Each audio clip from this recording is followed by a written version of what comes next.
even the nurse that I had, when I mentioned, wanting to have my hemoglobin checked, she mentioned, she was like, I don't think anything's going on with you. Like, you're fine. Like, you look fine. and I know we don't go off of looks, but in my head when she said that, I'm just like, you're right.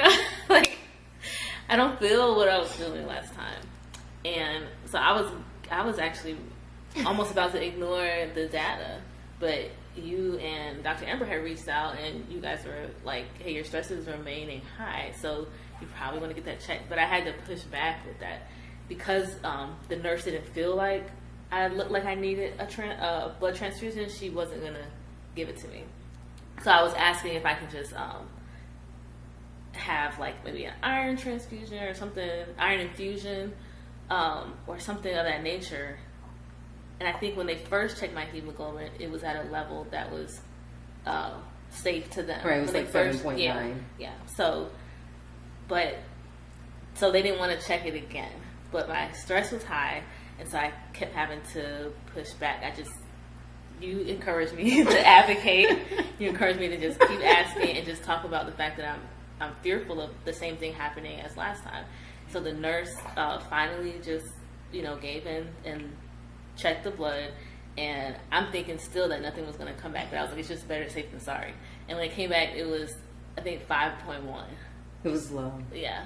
So the nurse was shocked because she had so much experience that she didn't like the fact that I was communicating with you guys. She didn't like the fact that I had physical therapists, telling me about my body. She didn't think it was connected. So when I told, I didn't tell her too much, but she knew I was communicating with you guys. She knew I was going off with the data on my watch, and it was a little bit of an attitude towards it because she wanted what she thought, to be true. Yeah. And when she saw that, it was kind of like she had to. She had a little egg on her face, or she had to. She had to take back what she was saying because it was so long. She was like, "You're not going anywhere. You need to get blood." Right.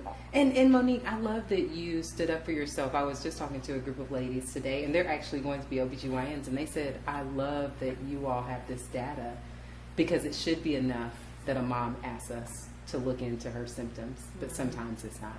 And so you have to push back, and it's easier to do it if you have data to stand on, because if you didn't, I'm looking at your steps. If you walked up the steps with a hemoglobin of 5, right? Yeah. This is how bad things happen. And you have 2 children to take care of. And it doesn't have to turn out the way that it turns out with moms sometimes.